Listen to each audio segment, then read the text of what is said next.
en los haces que están ascendiendo, ya que hay una parte que es el haz espinotalámico anterior, por donde se transmite la sensibilidad del tacto simple y la presión. ¿Ah? Mientras que en el haz espinotalámico lateral, por lo general se va a transmitir el dolor y la temperatura. Entonces también hay una regionalización, ¿no es cierto? ¿Ya? Por el haz espinotalámico anterior, o sea, hacia adelante, tacto simple y presión. Y lateralmente, lo que es el dolor y temperatura. En realidad, ambos tractos, el anterolateral, no es que están divididos uno del otro, es una sola masa, ¿ya? Que es anterolateral, por eso se llama anterolateral ambos. Pero las porciones más anteriores de ese tracto tienen que ver con tacto simple y presión, y las porciones laterales con lo que es dolor y temperatura. ¿Ya? Eso también. ¿Qué hacen estos tractos? ¿No? Estos tractos, como vemos, van a ir ascendiendo a través de la médula espinal, van a llegar al pie peduncular y después van a llegar a hacer una sinapsis a nivel del tálamo. Y del tálamo se van a proyectar a dos áreas diferentes, dependiendo de la vía. Porque eso es lo más básico que estamos viendo de esta vía, de la vía de la termogenesia. En realidad la vía de la termogenesia se divide en dos subvías, ¿ya? La vía paleoespinotalámica y la vía neoespinotalámica. ¿Qué diferencia una de la otra? Hacen casi lo mismo. La diferencia de la neoespinotalámica es más esta, que está acá bien, ¿no? Llega, hace su sinapsis, se usa, va por el cordón anterolateral, llega al tálamo y del tálamo se proyecta a la corteza somatocésica primaria. Esa es la vía neoespinotalámica. ¿Y qué es la diferencia de la paleo? La paleo hace lo mismo, pero en la medida que va ascendiendo, ¿qué pasa? Empieza a emitir conexiones con la formación reticular. ¿Ya? Con la formación reticular. Y por eso algunos le dicen espino retículo talámico cortical. ¿Ya? Mientras que a la neoespinotalámica le dicen espino talámico cortical. La otra será, como ahí está la formación reticular en medio, será espino retículo talámico cortical. También conocidas, la que va por la formación reticular como paleoespinotalámica y la que no va por la formación reticular neoespinotalámica. ¿Ya? Entonces, obviamente hay diferencias, no es lo mismo. O sea, en realidad, doctores, les voy a comentar algo, ¿no? Su libro y lo que yo estoy haciendo en este momento es extremadamente sencillo. O sea, es como que yo les estoy dando una clase nivel down, algo así, ¿cierto? O sea, para lo más básico, lo más básico. Porque de cada una de las cosas que estoy hablando, podría hablar todo el semestre y no nos alcanza el tiempo. ¿Ya? O sea, mis clases son nivel down para lo más básico, para orientarse en los aspectos más generales. Pero ¿cuánto no podemos hablar de eso? ¿Ya? Muy bien, entonces, como les decía, acá hay dos vías en realidad, no es solamente una, la espinotalámico, o podría ser la vía de la termogenesia. Esa que les he dicho que es la neoespinotalámica, la que no pasa por la formación reticular, llega al tálamo y directamente a corteza, será también la vía rápida. Obvio, ¿no? Porque no está yendo por la formación reticular, ¿no? ¿Y para qué me sirve esta vía? Esta vía me sirve para lo que es el dolor agudo, para lo que es el dolor rápido. Doctor, o sea, ya me confundo, o sea, ¿hay un dolor lento? Sí, hay un dolor lento. ¿Ya? Un dolor agudo, ese que ustedes están agarrando algo, metieron la mano en el estuche de disección, está en el bisturí, sintieron, ese es el rápido, ¿no? Y a veces, inclusive, la reacción de esa vía es más rápida que la sensación. ¿Cuántas veces ustedes han visto que se han hincado o han tocado algo caliente, están retirando la mano y a la mitad de lo que están retirando recién sienten el dolor? ¿No es cierto? Esa es la vía rápida, es la neoespinotalámica, ¿no? Pero dense cuenta que en realidad el dolor no es una cosa, son dos cosas. Lo agudo, cuando me hinco, ¿no es cierto? El dolor agudo, punzante, rápido, lancinante, pero después, ¿qué pasa? Donde me he hincado queda una sensación dolorosa, sorda. ¿no es cierto? No es precisa. A veces uno dice, dependiendo del lugar, es pulsada, es constante, es desagradable, es molesta. ¿Se dan cuenta? Esa sensación de dolor no es la aguda, es la otra, es la lenta. O sea, hay una vía lenta para el dolor, y esa vía lenta para el dolor es la paloespinotalámica, o lo que se decía espino-retículo tálamo cortical. Para que ustedes se imaginen nomás el grado de complejidad que estamos viendo y que estoy omitiendo decirles, de hecho que estarán involucradas dos cosas diferentes. De hecho, las velocidades de conducción de las neuronas, que no hemos llegado a ver eso por hace tiempo, serán diferentes. Las paleoespinotalámicas, o sea, las lentas, irán con fibras de tipo C, mientras que las fibras que son rápidas irán por fibras tipo A delta, ¿no? Entonces, miren, un montón de cosas que hablan, ¿no? Esto solamente es el mecanismo de despegue del dolor, asociado a lo que es la vía espino-retículo talámico cortical. Precisamente de esta formación reticular hay núcleos reticulares como los paraventriculares, ¿no? Que además que están ascendiendo las vías, desde estos núcleos reticulares, sobre todo los paraventriculares o que están alrededor del acueducto de Silvio, hay vías que bajan también. O sea, interesantísimo. Miren hasta dónde podemos complicarnos. Y esas vías que están bajando, adivinen qué están haciendo. Están modulando el dolor. ¿No? O sea, bien, hay muchas cosas que tenemos que realizar, no se alcanza el tiempo por eso. Entonces quiere decir que el dolor no solamente tiene implícito el sistema que me permite percibir el dolor, sino también tiene un mecanismo de modulación del dolor, ¿no? Y de algo bien interesante. Ustedes están eufóricos, ¿no es cierto? Recuérdense su euforia cuando les dijeron, has ingresado a medicina, ¿no? Salieron gritando, felices, saltando como unas cabritas por ahí, ¿no es cierto? En medio de esa euforia podrían haberse golpeado con una silla, podrían haberse dado un golpe, resbalarse, caerse, pero con las mismas se paran y siguen celebrando. ¿Qué pasó con el dolor? Se inhibe. ¿Por qué? Por estos mecanismos que les estoy explicando. ¿No? ¿Ya?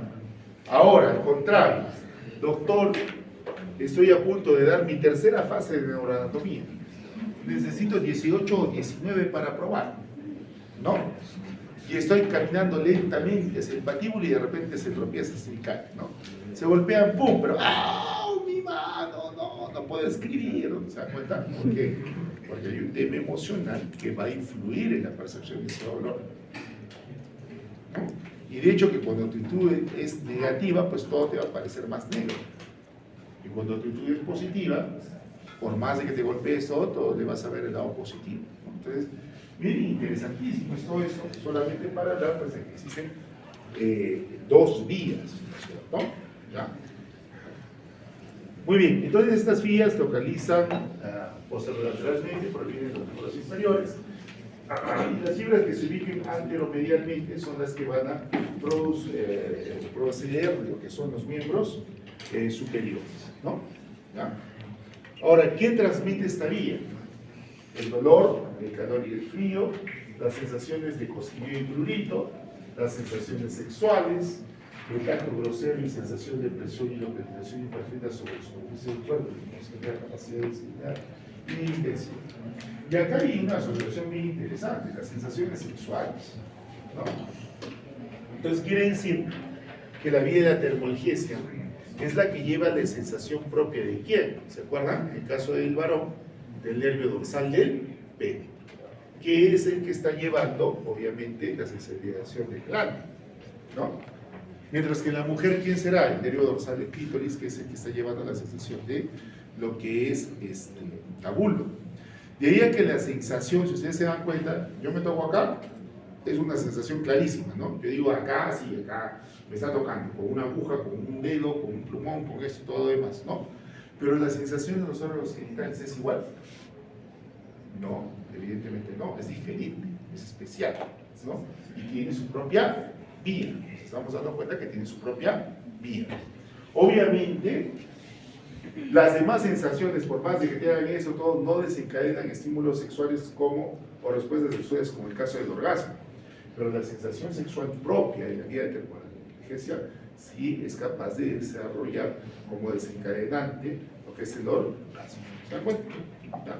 Entonces, hay varias cosas que tenemos que ir viendo, ¿no? Lesiones, ¿no? Cuando hay lesiones en los cordones anteriores de la médula, se va a afectar obviamente la función discriminativa del tálamo, ¿no? Cuando solamente esté en la parte anterior del cordón. Cuando las fibras se cruzan al lado opuesto de la médula, hay una lesión en el cordón lateral, se pierde la sensibilidad del lado opuesto de la lesión en un segmento por debajo del nivel de lesión. ¿Pero qué sensibilidad estamos hablando? De la sensibilidad dolorosa, ¿cierto? ¿Ya? Entonces, eso es lo que ocurre cuando tenemos lesiones a nivel de este haz espinotalámico anterolateral, ¿no? Muy bien. Ahora, entonces, aquí estamos viendo las vías espinotalámicos laterales y anteriores, ¿no?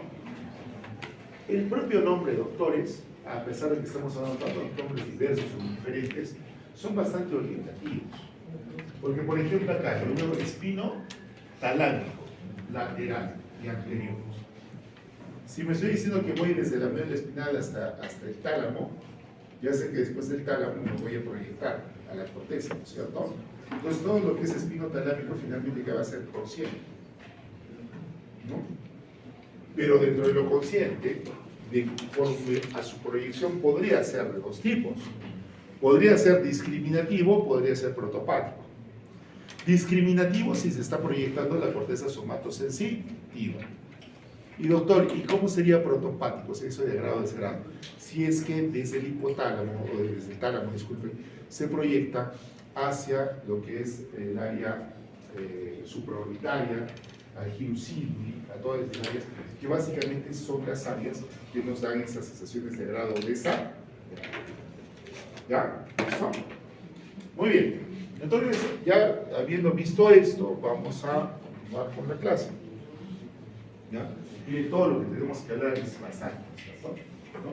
Entonces, las fibras del haz espinotalámico lateral se intercruzan en el mismo segmento nodular de entrada con las fibras periféricas del dermatoma, correspondiente transmitiendo esterocepción del lado opuesto.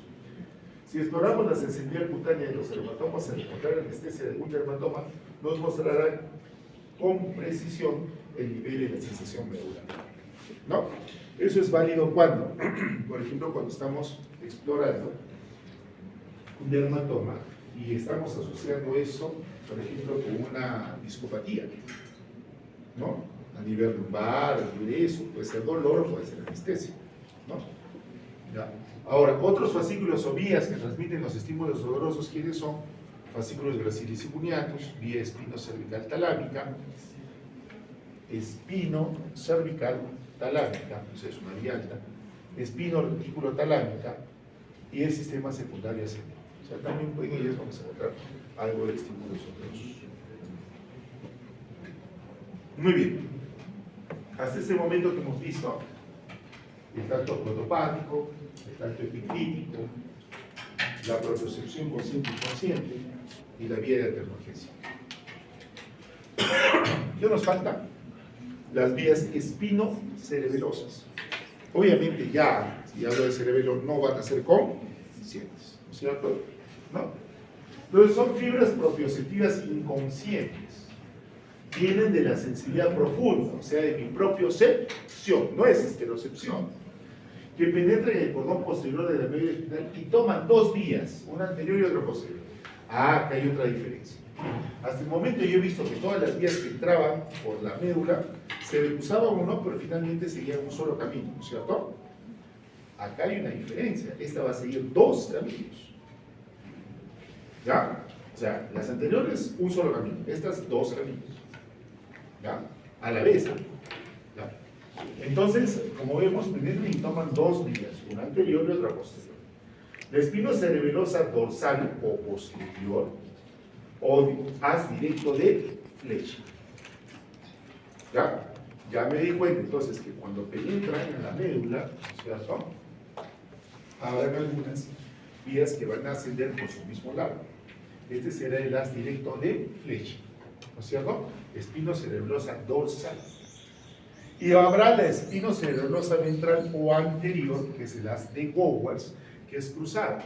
Allá, este entrará al segmento medular, se decusa y va por la parte anterior de la vía espinocerebelosa, ¿cierto? Entonces será la cruzada, ¿no? Entonces, a la vez, la espinocerebelosa será la anterior de Bowers, que además es cruzada, o la dorsal o de Flesching, que además es diferente. ¿Ya? ¿Listo? Muy bien, las fibras penetran por el asta posterior de la médula, después pasan a la parte posterior del cordón lateral de la médula del mismo lado y ascienden hasta el bulbo raquídeo. Estamos hablando del Flesching, ¿no? Del directo, ¿no? Y ascienden hasta el bulbo raquídeo, pasan el pedúnculo cerebeloso inferior, ¿no? Y terminen en la corteza cerebelosa de los óvulos anterior y posterior del cerebelo, ¿no? Entonces, ¿qué hace esta vía? ¿No? Como estamos viendo acá, la directa llega, entra, ¿no?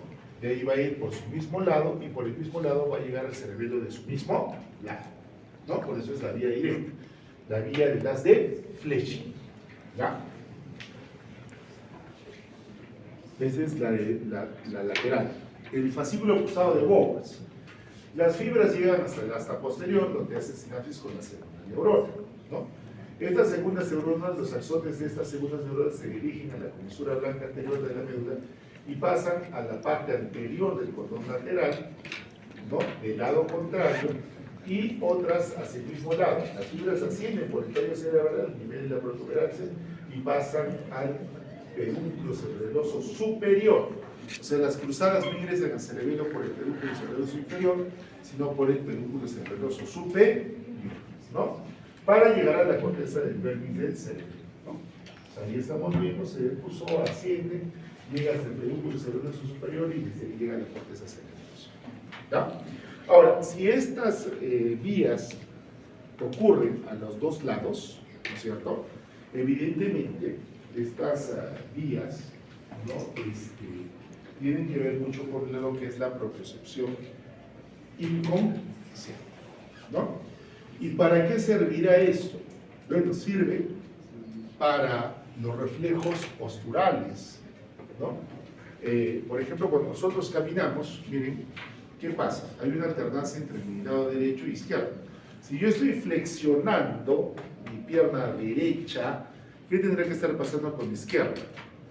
Estarán premiando los extensores que me dan estabilidad.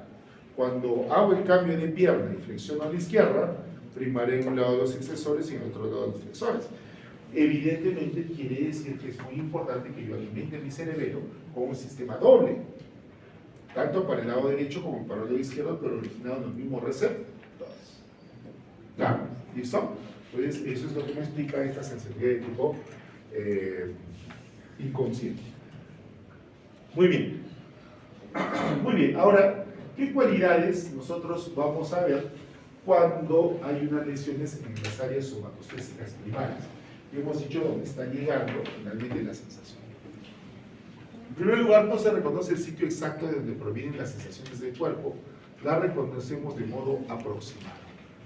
No se perciben los diferentes grados de presión en un cuerpo, no se reconoce el peso de los objetos y hay pérdida de la estereognosia, o sea, no se reconoce la forma de los objetos con el tacto, ¿no?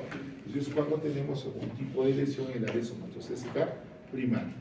Tampoco vamos a reconocer las texturas y, sin embargo, no hay pérdida de las sensaciones de temperatura y dolor, pero las localizamos mal. ¿Ya? ¿Listo? Muy bien. Hasta ahí hemos hablado solo de lo que es médula y vías ascendentes. ¿Ya? Obviamente no estamos tomando todas las vías ascendentes, son varias. Estamos hablando de las principales. ¿No? Ahora vamos a hablar de las vías medulares motoras o también las vías descendentes hasta donde nos alcanza el tiempo.